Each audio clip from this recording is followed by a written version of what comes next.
This is the Aftermarket Radio Network.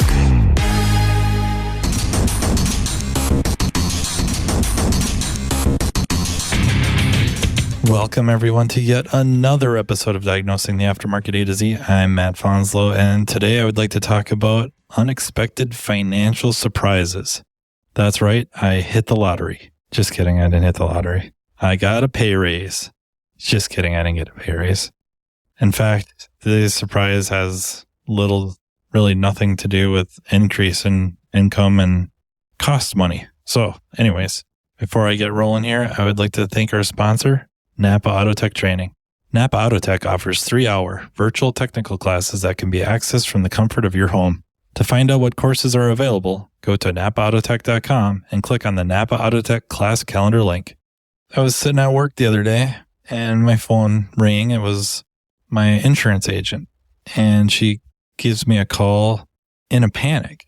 She is in a legitimate panic. My mortgage company had not yet paid from escrow, paid my homeowner's insurance. And my homeowner's insurance is all tied up, umbrellaed with auto and everything. So the problem is they were ready to cancel that day. And I'm kind of like, well, where was my letters? Where was my phone calls? Where was my emails? Like, where's no heads up? Just one day, hey, hasn't paid yet. You're out. What happened? She's like, well, because you're not paying for it, the mortgage company is getting the letters. Now, to kind of fill this out a little bit more, my insurance agent is kind of an independent insurance agent, maybe more like a broker, where she has not affiliated with any one company, if you know what I mean. It's not like a franchise. So it gives her a lot of ability to seek different companies and insurance providers. And we had switched from one insurance company to another one rather recently. Turns out the reason the mortgage company hadn't paid yet, even though the money was there in escrow, is they were expecting me or them to get a reimbursement check from the previous insurance company. And that had not happened yet. But in any case, she's in a panic because my insurance, if it gets canceled, I'm going to have a very difficult time finding insurance, or at least economical, if you will, insurance, because it got canceled due to lack of payment. Does not look good. Even though it wasn't my fault, doesn't look good. So she's like, do you think you can cover this, make this payment today so your insurance doesn't get canceled? And it's a few $1,000s. And luckily, I said I could. I had the money in savings in a fund just for this occasion. Just kidding. But just, as a backup, as an emergency fund. She's relieved. Give her the details to get it paid. It all goes through. Everybody's happy except me because now I'm broke. Just kidding. No, I'm not kidding. I was broke. I was broke to begin with. But I guess I couldn't help but ask, why were you so stressed out about this? What horse do you have in this race? She said that not in similar circumstances, but in circumstances where people have to come up with money, a lot of times they don't have it.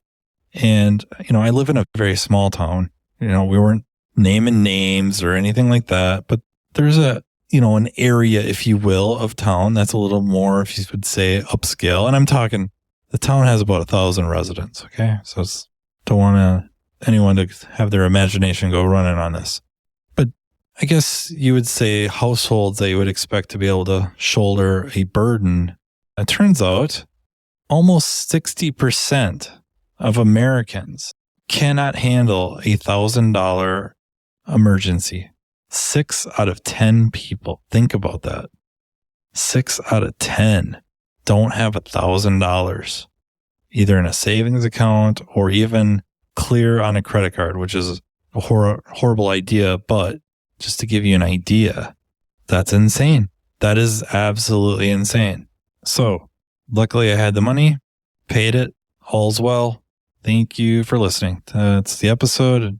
I'm just kidding. It brings up a discussion, though, how important it is to have a basic emergency fund set aside that we could talk about various financial gurus, if you will, or at least authors, they will tell you to have some sort of an emergency fund. And usually the number's $1,000. That's what I have had in the past. That's what I started with. It was a random number for me. It turned out that is often a number suggested by a number of these, we'll just call them financial gurus. If you don't have it, it's really important to get it set up as soon as you can and by any means necessary legally. Okay. And don't need to be knocking over liquor stores or gas stations or anything like that, but cleaning out the garage, having a yard sale, cleaning out the house, making use of Facebook Marketplace, making use of eBay, making use of a great number of apps, if you will, for selling clothes or whatnot. There's a bunch of them. So you can start liquidating possessions to get this money, or picking up a few hours at work. Sit down and talk to your boss, talk to your manager, explain the situation. If you have that type of a relationship with them, that you need to start making some decisions financially, building up an emergency fund and, stuff like that. See if there's something they can do with, extra hours, some side projects, otherwise if you have to, some part-time jobs. That I would think is worst case scenario. We can probably all clear out our house and our garage and come up with $1,000 or $2,000. That would be a really wise move by most of us. I would heavily suggest doing that. And then after that, depending on your debt, how you're sitting on debt, specifically credit cards, would probably determine what your next move is. If you really don't have credit card debt, you don't really have much for debt, period. The idea would be to expand that emergency fund beyond $1,000 into roughly 3 to 6 months of your expenses. That's kind of what we had. That's why we could afford this surprise, was that we have a little over 3 months expenses sitting in an account. It's at the bank. It's even labeled emergency. We don't touch it. It started out there was no minimum balance. They might put a minimum balance on it now, but they all know that if we had to use it for that, you just close the account anyways and not incur any penalties. The whole idea is you don't really touch it unless you absolutely have to. And so in this case, my case, I should say, spending that money was somewhat temporary in that first insurance company that was supposed to send a reimbursement check to me or the mortgage company totally dropped the ball. They didn't even process it. So that money is coming back and I'll be able to put that rate back in. I guess in this case, fortunately, no harm, no foul. Unfortunately, also in a lot of people's cases, that would have been brutal. And now they're trying to find insurance. Their rates are probably going to go through the roof and it may not even be their fault. For 98 years, the Napa name has meant quality parts and service. It also reflects top quality training programs to help you build a more successful vehicle repair business. No doubt, the technician shortage is impacting everyone, but you're not facing this battle alone. Napa has the solution by making Napa Autotech training available near you. Napa Autotech provides automotive aftermarket technicians career development opportunities through structured, disciplined, measured, and high-quality technical instruction, no matter the technician or service advisor's skill level. This instruction enhances understanding of vehicle systems, increases first-time repair capability, and overall customer satisfaction. It also prepares technicians to become ASE certified. It's a fact technicians who receive training to improve their knowledge and skills have a higher sense of job satisfaction. This reduces technician turnover and increases productivity, directly improving a shop's profitability. It is vital to the success of a shop's business that today's technicians are equipped to diagnose and repair today's complex vehicles. With our ever-changing technology, the technician's knowledge and skills need to be updated and refreshed on a regular basis. As you labor over the decision of whether to send your techs to get their skills sharpened, keep in mind, Napa Autotech training is an investment, not an expense, and it's available to all. Much of Napa Autotech's training is offered in more than one format to accommodate varieties of learning styles and training preferences so each person can maximize their learning. Whether you're more of a hands-on person or enjoy learning at your own pace, Napa Autotech is here to provide you with the training you need in the format that works best for you. To learn more about what Napa Autotech offers, contact napaautotech.com. If you do have a bunch of credit cards, and in a bunch, it could even be one with a large balance on it, the best thing you can do, the highest return on investment you can give yourself within reason. I mean, short of getting really lucky at the casino or just having a good run on the stock market or something, there's very few things you're going to do where the return on investment is going to be as high as paying off a credit card with over 15, 20% interest. So if you get your emergency fund built up, which as a side note, I should bring up, if you don't have one, it works if you're by yourself, but if you're in a relationship, having that emergency fund, it's an amazing way of reducing stress. Like you can just watch people's stress levels drop when they have a little bit of that money there, not to be touched unless you absolutely need it. That's kind of a safety net. It's a real load off people's shoulders. But also back to the interest rates, there's not much you're going to do with that type of return on investment. So getting that paid off, everything you can do to get that paid off as soon as possible. Again, if that means continued yard sales, if that means liquidating possessions, if that means picking up a part-time job, whatever you got to do to get that paid off. And the faster, the better. And if you have like a mountain of debt, namely credit card debt, high interest, you may really have to consider talking to your banker about, home equity lines of credit, something to at a much lower interest rate, get them paid off. And then for crying out loud, don't go use them again. Don't go and get a line of credit, pay them all off, have this whatever payment that is lower than you were paying minimums on all the credit cards together, and then go start maxing them out again. I mean, come on. Use our heads a little bit here. So there is logic in getting them paid off with a much lower interest rate loan. Otherwise, if that's really not an avenue you want to take or can take, there's two real, I would say, schools of thought. One is pure logic and the other one's more psychological. From a purely logical standpoint, if you have multiple credit cards, you take the one with the highest interest rate and you pay as much as you possibly can out of your budget. The other credit cards, you pay the absolute bare minimums. Pay the minimums on those, and then you throw everything extra you can at this other credit card until you get it paid off. So let's just, for an example, the whole bunch of BS numbers, you have 3 credit cards. The minimums on them all are $200, and you have it in your budget that after all these minimums, you have an extra $300 a month. So the credit card with the highest interest rate, you're going to throw $500 a month at that guy. You're going to pay the minimums on the other 2 until that the one with the highest is paid off. Then you take that $500 that you were paying on there and you go to the casino. No, I'm just kidding. You take that $500 and you put it against the next one, the next highest interest rate. And now you have essentially $700 a month you're throwing at that one, paying the minimum on the other, and you get rid of that guy. And by get rid of, I don't mean pay it off and close the account. I don't think that's the right move, because there is a benefit to having that credit extended to you. There is some reasons to keep them open. Just don't use them, or use them very sparingly. Buy some stuff, small stuff, either pay them off or, make some payments on them for a couple months, pay them off. All right. There's some logic to that, but again, don't want to get yourself back in trouble with this. I think the first things first is you get them paid off. So get that second one paid off. You've been paying $700 a month on that one, $200 on the last one. Now you have $900 a month to be attacking this last credit card until it's gone. I mean, that is the highest rate of return as you can possibly get. And now when you get those 3 paid off, you take that money and you start building up this emergency fund from $1,000 to 3 to 6 months of your monthly expenses.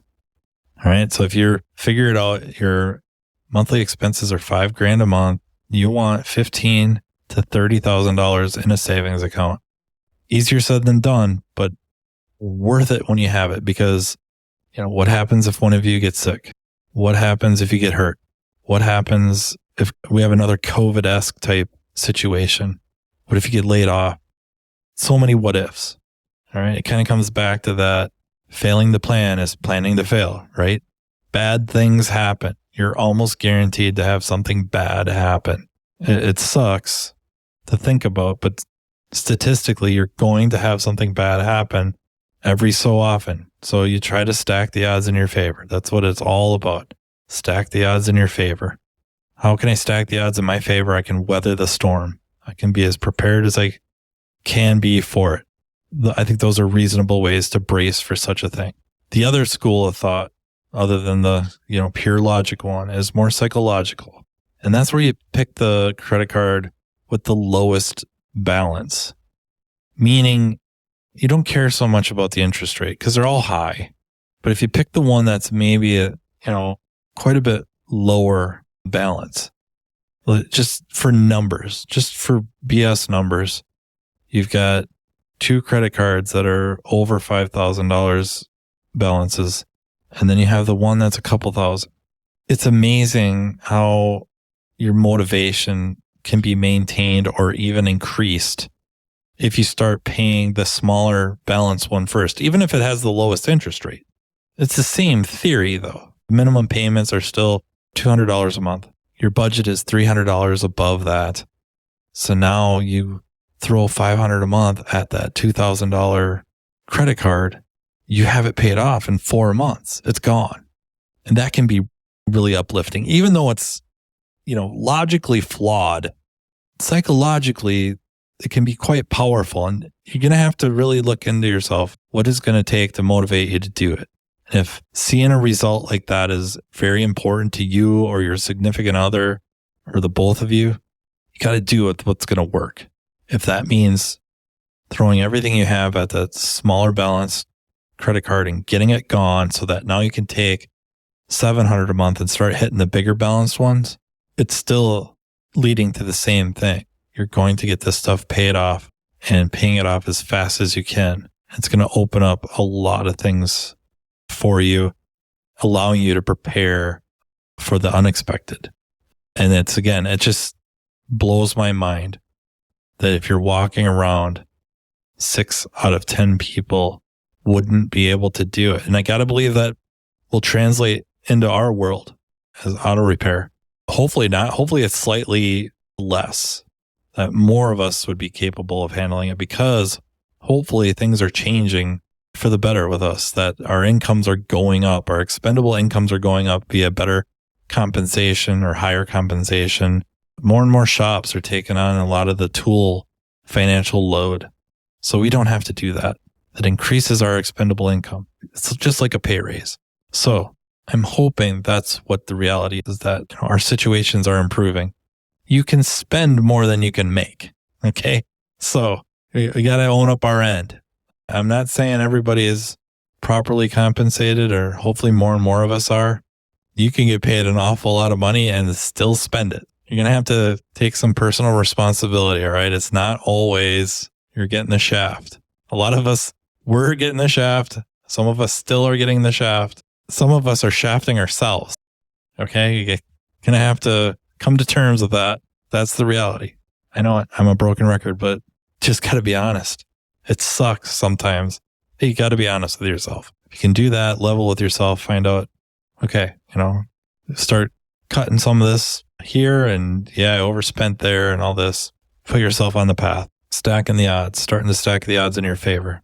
This also extends up beyond just, emergency funds and credit card debt, stuff like that. It's also the tool truck. There's a couple, at least, probably more, of different vendors. They're going to have the deal of a lifetime, but you're going to go on their credit program. And I don't think it's the credit program on the truck. Usually the truck accounts are 0 interest. Sometimes they want to get it off their plate. It's not the truck account. They want the company that they're franchised with to shoulder the debt, that burden. So, they're going to sugarcoat it for you. Just, be careful. If you're going on the truck and you want to buy some stuff, and it's usually going to be big, toolbox, scan tool, a bunch of tools at first, you're just getting started. They're going to show you how low that payment could be, but you start really digging and you're going to find out it's essentially a credit card. with no credit card. It's essentially a line of credit, fairly high interest rate. It doesn't make sense. You just really watch it. It doesn't make sense. Then it's time to go to the boss, the manager, and have a heart-to-heart. Like I said, I think more and more shops are starting to shoulder the burden of equipment. And I know there's a lot of old school thoughts out there, not just owners. Like, this is not just aimed at ESOs, that this is, techs too, old school. I'm buying them. They're mine. And I get it. We used to be able to write these off and get some benefit beyond just they're ours. We don't get that anymore. I think it at least is a reasonable conversation. Nobody's emotions have to get tied up into it. It's a very reasonable, logical conversation to have with management about tool expenses and who should incur them and how that should work. And I'm going to tell you, different shops, different owners are going to handle things differently.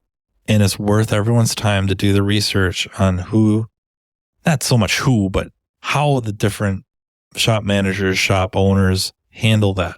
All right? Because you're going to have very widespread ways of doing so.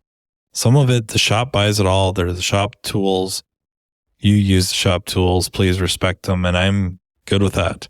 There's other shop owners out there that they buy the tools, but they're yours. All right? And I'm not saying what's better or worse or anything, but that's kind of the scope of things.